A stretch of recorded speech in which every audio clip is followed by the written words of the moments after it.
नमस्कार दोस्तों, इस वीडियो में हम लोग वीवीयू FYUGP सेमेस्टर 2 वालों के लिए जिनका भी सेशन दोस्तों 24 से 28 है उनके लिए मेजर टू हिस्ट्री का इंपॉर्टेंट क्वेश्चन देखेंगे जो आपका 15 नंबर वाला पूछता है, साथ ही साथ 5 नंबर वाला भी पूछता है। सो भी यहाँ से आ जाएगा। ठीक है, तो ये बहुत इंपॉर्टेंट वीडियो है आप लोग के लिए। साथ ही साथ ये अगर आप कर लीजिएगा, देखिए बहुत लोग क्या करते हैं, पूरा सिलेबस के चक्कर में क्या करते हैं, टाइम वेस्ट कर देते हैं। इसलिए हम आपको जो है छाट छाट के बढ़िया बढ़िया क्वेश्चन लाए हैं जो ज़्यादा इम्पोर्टेंट है, जो पिछले सेमेस्टर में पिछले सेशन में पूछा जा चुका है, सेमेस्टर 2 के टाइम पूछा जा चुका है।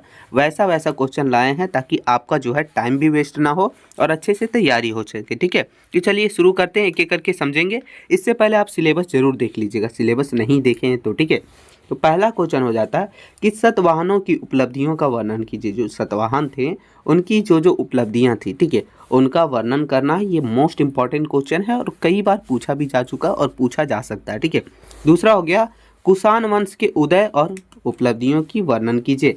यानी जो कुषाण वंश था उसका उदय कैसे हुआ और इसकी उपलब्धियां, दोनों आपको देख लेना है, क्योंकि हो सकता है कभी एग्जाम में सिर्फ एक पूछ ले या फिर एग्जाम में दोनों पूछ ले। ठीक है, अब तीसरा है दोस्तों, बोल रहा है कि कनिष्ठ की उपलब्धियों का वर्णन कीजिए। जो कनिष्ठ थे उसका जो उपलब्धियां थी, वो जो जो उपलब्धियां प्राप्त किया वो आपको वर्णन करना। ये क्वेश्चन नंबर तीसरा हो गया आपका।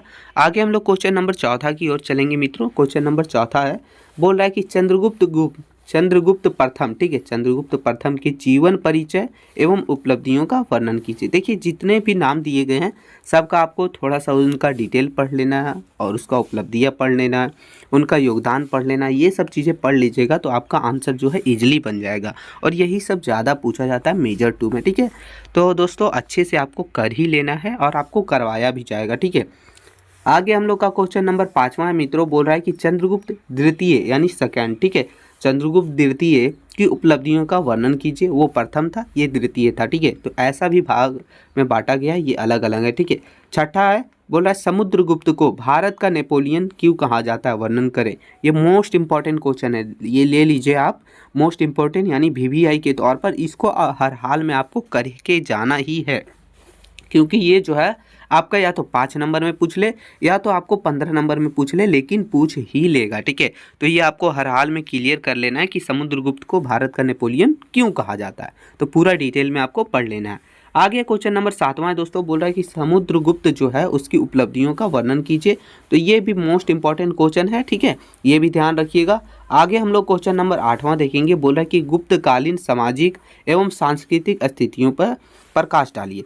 यानी गुप्त काल में जो है वहाँ उस समय सामाजिक और आर्थिक स्थिति क्या थी उसके ऊपर आपको प्रकाश डालना है। तो ये क्वेश्चन नंबर 8वां है जो कि मोस्ट इंपॉर्टेंट क्वेश्चन में से एक है। देखिए वैसे तो जितने भी क्वेश्चन यहाँ बताए गए हैं वो आपका रिसर्च करते हुए जो ज़्यादा इम्पोर्टेंट लगा वही लिया गया है, और जितने भी क्वेश्चन हैं वो अगर आप कर लेते हैं तो हम आपको गारंटी देते हैं कि आपका जो 60 नंबर 15 मार्क्स वाला हम पूछता है और आपका जो है 10 नंबर इसमें पूछता है जो कि 5 नंबर वाला, हम दोनों आपका इसी से मैच कर जाएगा। बाकी रहा आपका ऑब्जेक्टिव, तो उसके लिए एक अलग से वीडियो आपको प्रोवाइड करवाया जाएगा जिसके थ्रू से आपको 5 मार्क्स मिल जाएंगे। ठीक है, तो ये आपको कर लेना है। आगे क्वेश्चन नंबर 9 है दोस्तों। बोल रहा है कि गुप्तकालीन संस्कृति पर एक निबंध लिखिए। यानी गुप्त काल जो चल रहा था उस समय वहाँ की संस्कृति जो थी उसके आपको उसके ऊपर निबंध लिखिए, यानी उसका डिटेल लिखिए, ये आपको जानकारी होना चाहिए। ठीक है, आगे क्वेश्चन नंबर 10वां हो गया। बोल रहा है कि गुप्त साम्राज्य के पतन के कारणों का वर्णन कीजिए।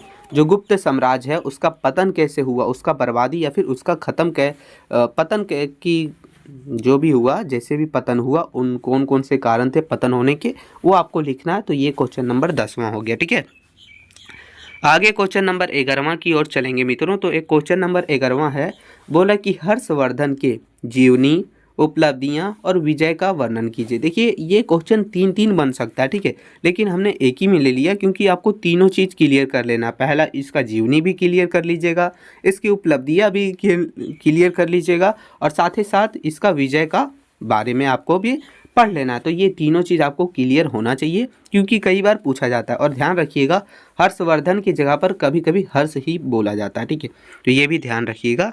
ठीक है, आगे क्वेश्चन नंबर 12वां है दोस्तों। ये भी मोस्ट इंपॉर्टेंट क्वेश्चन है। बोल रहा है कि पल्लवों की राजनीतिक और सांस्कृतिक उपलब्धियों का वर्णन कीजिए। तो ये क्वेश्चन नंबर 12 हो गया।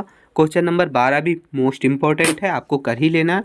आगे क्वेश्चन नंबर 13 देखेंगे, बोल रहा है कि चालुक्यों की राजनीतिक और सांस्कृतिक उपलब्धियों का वर्णन कीजिए, यानी पल्लवों की और चालुक्यों की। तो ये दोनों में से एक आपका कन्फर्म है, ठीक है, तो आपको कर लेना है दोस्तों।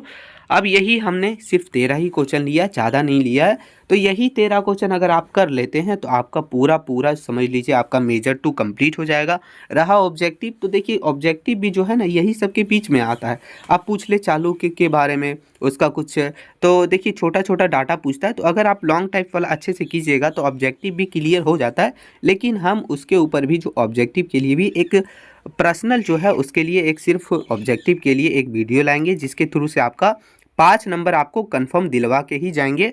तो ये वीडियो रहा दोस्तों। वीडियो थोड़ा भी हेल्पफुल लगा तो छोटा सा लाइक तो कीजिएगा ही, साथ ही साथ चैनल पर नए हैं तो सब्सक्राइब कर लीजिएगा, ताकि जैसे ही कोई वीडियो अपलोड हो सबसे पहले आपको नोटिफिकेशन मिल सके और आपका भी तैयारी बेहतर ढंग से हो सके। क्योंकि देखिए अच्छे से तैयारी नहीं कीजिएगा तो प्रमोट वगैरह लग जाता है, जिनका लगा होगा उन्हीं को पता होगा कितना बुरा लगता है, ठीक है।